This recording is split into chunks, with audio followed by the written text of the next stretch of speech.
दोस्तों, नेटफ्लिक्स की कहानी इनोवेशन और रिस्क लेने की कहानी है। ये एक ऐसी कहानी है जो हमें सिखाती है कि कैसे एक छोटी सी सोच और बड़ा सपना दुनिया को बदल सकता है। 1997 में उन्होंने और उनके दोस्त मार्क रैंडोल्फ ने नेटफ्लिक्स की शुरुआत की।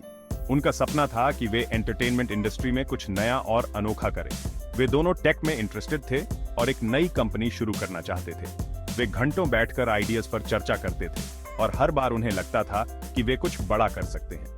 उस वक्त वीडियो रेंटल स्टोर्स बहुत पॉपुलर थे। लोग अपने वीकेंड्स पर वीडियो रेंटल स्टोर्स जाते थे और अपनी पसंदीदा मूवीज रेंट करते थे। लोग अपने फेवरेट मूवीज VHS टेप्स पर रेंट करने जाते थे।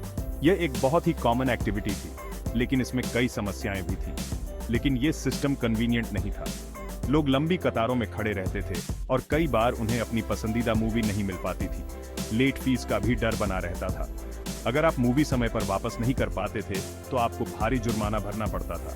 उन्होंने सोचा, क्यों ना एक ऐसा सिस्टम बनाया जाए जहां लोग बिना किसी परेशानी के मूवीज रेंट कर सकें। उन्होंने कई आइडियाज पर विचार किया और अंत में उन्हें एक ऐसा सॉल्यूशन मिला जो सबके लिए फायदेमंद हो। और इसी सोच के साथ नेटफ्लिक्स का जन्म हुआ। ये एक नई शुरुआत थी, एक ऐसा कदम जो एंटरटेनमेंट इंडस्ट्री को पूरी तरह से बदलने वाला था। उनका आइडिया सिंपल था, DVD रेंटल्स बाय मेल। लोग ऑनलाइन DVDs ऑर्डर कर सकते थे और हम उन्हें उनके घर पहुंचा देते थे। ये एक बहुत ही आसान और कन्वीनियंट तरीका था। लोग ऑनलाइन DVDs ऑर्डर कर सकते थे और हम उन्हें उनके घर पहुंचा देते थे। इस नए मॉडल ने लोगों की जिंदगी को बहुत आसान बना दिया। अब उन्हें न तो लंबी कतारों में खड़ा होना पड़ता था और न ही लेट फीस का डर रहता था। नेटफ्लिक्स ने एंटरटेनमेंट इंडस्ट्री में एक नई क्रांति ला दी। नेटफ्लिक्स की सफलता ने यह साबित कर दिया कि अगर आप इनोवेशन और कस्टमर कन्वीनियंस पर ध्यान दें तो आप किसी भी इंडस्ट्री में क्रांति ला सकते हैं। यह एक नई शुरुआत थी और नेटफ्लिक्स ने अपने सफर की शुरुआत कर दी थी। शुरुआत में उनकी कंपनी छोटी थी, एक छोटे से ऑफिस में कुछ ही एम्प्लॉयज के साथ, और ज्यादा लोगों को उनके बारे में पता नहीं था। वे एक नई कंपनी थे और उन्हें अपनी पहचान बनाने के लिए कड़ी मेहनत करनी पड़ी। उन्होंने अपनी सर्विस को इम्प्रूव करने के लिए काफी मेहनत की। उनकी टीम दिन रात काम करती थी, ब्रेनस्टॉर्मिंग सेशंस होते थे और नए आइडियाज पर काम किया जाता था। वेबसाइट को यूजर फ्रेंडली बनाया और कस्टमर सर्विस पर फोकस किया। धीरे धीरे लोगों को उनकी सर्विस पसंद आने लगी। उन्हें पॉजिटिव फीडबैक मिलने लगा। DVDs VHS टेप्स से बेहतर क्वालिटी के थे और उन्हें स्टोर तक जाने की जरूरत नहीं पड़ती थी। नेटफ्लिक्स का सब्सक्रिप्शन मॉडल भी लोगों को पसंद आया। एक फिक्स्ड मंथली फी में अनलिमिटेड DVDs मिलना एक नया और आकर्षक कॉन्सेप्ट था। साल 2000 तक उनकी कंपनी तेज गति से बढ़ रही थी। उन्होंने पूरे अमेरिका में अपनी सर्विस एक्सपैंड कर ली थी और उनके पास लाखों सब्सक्राइबर्स थे। हर दिन नए लोग उनके साथ जुड़ रहे थे।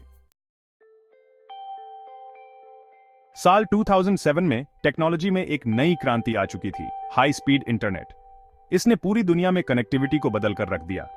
लोग अब पहले से कहीं ज्यादा तेजी से इंफॉर्मेशन एक्सेस कर सकते थे और यह बदलाव हर इंडस्ट्री में महसूस किया जा रहा था। नेटफ्लिक्स ने इस टेक्नोलॉजी के पोटेंशियल को देखा और एक बार फिर रिस्क लेने का फैसला किया। उन्होंने सोचा कि अगर लोग हाई स्पीड इंटरनेट का इस्तेमाल कर सकते हैं तो क्यों ना एंटरटेनमेंट को भी इसी के जरिए डिलीवर किया जाए। उन्होंने अपनी DVD रेंटल सर्विस के साथ साथ स्ट्रीमिंग सर्विस भी लॉन्च की। ये एक बोल्ड मूव था क्योंकि उस वक्त स्ट्रीमिंग टेक्नोलॉजी अभी नई थी और ज्यादा लोगों के पास हाई स्पीड इंटरनेट नहीं था। ये एक बड़ा गैम्बल था। बहुत से लोग स्केप्टिकल थे कि क्या ये मॉडल काम करेगा, लेकिन नेटफ्लिक्स की टीम को अपने विजन पर पूरा भरोसा था। उस वक्त स्ट्रीमिंग टेक्नोलॉजी अभी नई थी और ज्यादा लोगों के पास हाई स्पीड इंटरनेट नहीं था। कई बार वीडियोस बफर होते थे और यूजर्स को फ्रस्ट्रेशन होती थी। लेकिन नेटफ्लिक्स ने इस चैलेंज को एक्सेप्ट किया और अपनी टेक्नोलॉजी को इम्प्रूव करने में जुट गए। उन्हें यकीन था कि स्ट्रीमिंग ही फ्यूचर है और वो सही थे। धीरे धीरे इंटरनेट स्पीड्स इंप्रूव होने लगी और लोग स्ट्रीमिंग के कॉन्सेप्ट को अपनाने लगे। नेटफ्लिक्स ने अपने कंटेंट लाइब्रेरी को भी एक्सपैंड किया ताकि यूजर्स के पास ज्यादा ऑप्शंस हों। लोगों को स्ट्रीमिंग का कॉन्सेप्ट बहुत पसंद आया। उन्हें अब DVDs का वेट नहीं करना पड़ता था। वो जब चाहते थे जो चाहते थे देख सकते थे। ये कन्वीनियंस फैक्टर ही नेटफ्लिक्स की सबसे बड़ी स्ट्रेंथ बन गया। उन्हें अब DVDs का वेट नहीं करना पड़ता था। पहले यूजर्स को DVDs ऑर्डर करनी पड़ती थी और फिर डिलीवरी का वेट करना पड़ता था। लेकिन स्ट्रीमिंग ने इस प्रोसेस को पूरी तरह से बदल दिया। वो जब चाहते थे जो चाहते थे देख सकते थे। ये फ्रीडम और फ्लेक्सिबिलिटी ही नेटफ्लिक्स को बाकी सर्विसेज से अलग बनाती थी। यूजर्स को अब एंटरटेनमेंट के लिए किसी फिक्स्ड स्केड्यूल का पालन नहीं करना पड़ता था। नेटफ्लिक्स ने अपने यूजर्स को वो फ्रीडम दी जिसकी उन्हें तलाश थी।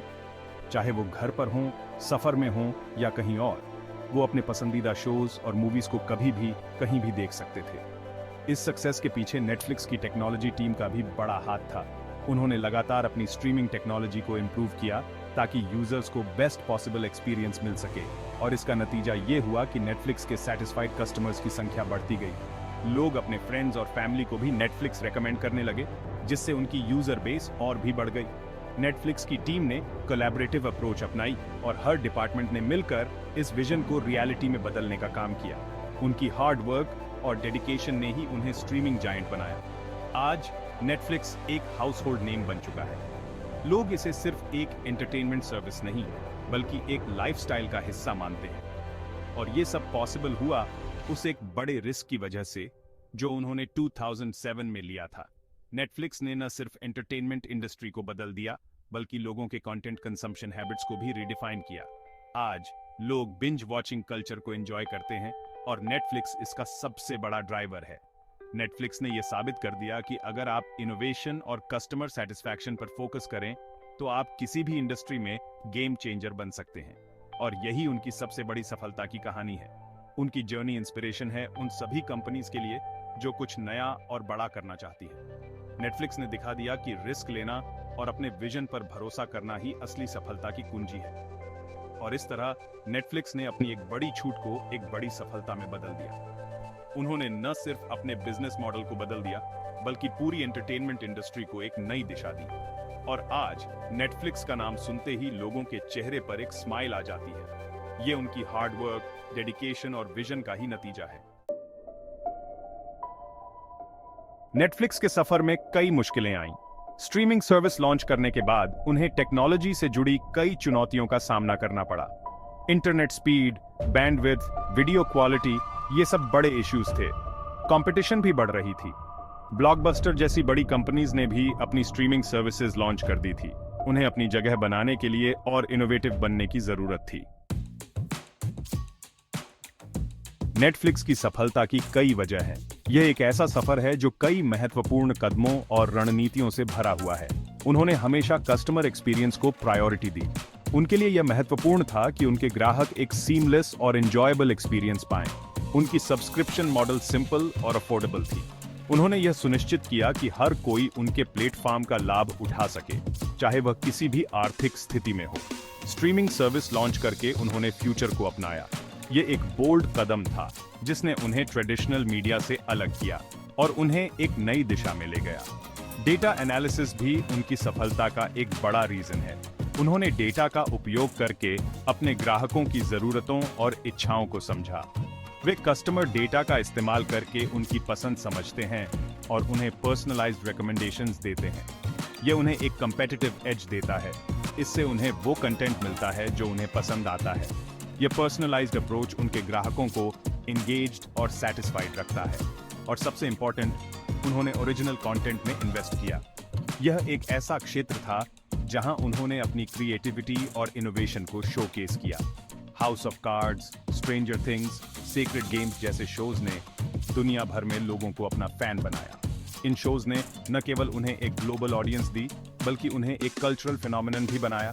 ओरिजिनल कंटेंट ने नेटफ्लिक्स को एक ब्रांड बनाया। यह एक ऐसा ब्रांड है जो क्वालिटी, इनोवेशन और कस्टमर सेटिस्फैक्शन के लिए जाना जाता है।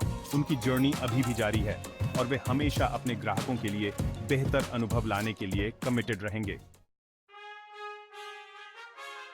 आज नेटफ्लिक्स दुनिया की सबसे बड़ी स्ट्रीमिंग सर्विस है। हमारे पास 230 मिलियन से भी ज्यादा सब्सक्राइबर्स हैं जो 190 से ज्यादा देशों में हमारी सर्विस का आनंद लेते हैं। उन्होंने एंटरटेनमेंट इंडस्ट्री को बदल कर रख दिया है। उनके पास movies, TV shows, documentaries, stand up comedy और हर जॉनर का कंटेंट है। वे हर साल नए शोज और मूवीज में बिलियंस ऑफ डॉलर्स इन्वेस्ट करते हैं। नेटफ्लिक्स की कहानी से कई सीख मिलती है। रिस्क लेना, इनोवेशन करना, कस्टमर सेंट्रिक होना और फ्यूचर के लिए तैयार रहना, ये सब इंपॉर्टेंट है। अगर आप ये करते हैं तो आप भी सफल हो सकते हैं। धन्यवाद।